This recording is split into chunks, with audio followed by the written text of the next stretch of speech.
We adore you, O Christ, and we praise you, because by your holy cross you have redeemed the world.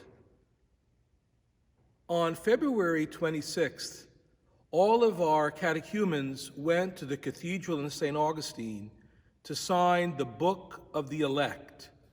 A catechumen is a person who has not received any sacraments yet.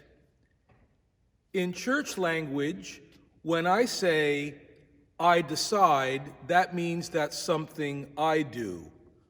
When we use the word election, that means God's action. God elects you to be his beloved son, his beloved daughter. Lent, in a way, is the season for RCIA, now known as OCIA. And during Lent, we celebrate three ancient rituals, the Lenten scrutinies. At first, the word scrutiny may seem to have a negative connotation. We're asked to examine our lives, but not out of blame and shame, rather in the light of God's serene, loving, compassionate gaze. Really, God gazes on us in love, not to shame us, but to heal us.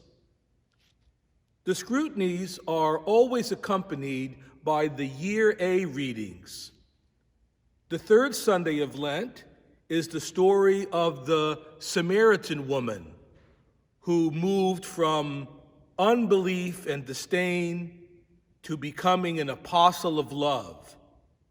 This weekend, we hear the story of the man born blind. He has what I call holy chutzpah. When the Pharisees interviewed him, I'd rather say grilled him about his encounter with Jesus, he said, "Why are you asking me all these questions? Do you want to be his disciple too?" And at the end of the story, he acknowledges Jesus as the Messiah. And then the fifth Sunday of Lent is the great story of Jesus raising Lazarus from the dead. What do these scrutinies teach us about ourselves and about God? Well, the Samaritan woman teaches us that each of us has a deep desire for forgiveness, acceptance, and love. The story of the man born blind reminds us that each one of us is blind to a certain degree, and we need to be illuminated by the touch of Jesus. What does the raising of Lazarus teach us? Well, Jesus has the victory over sin and death.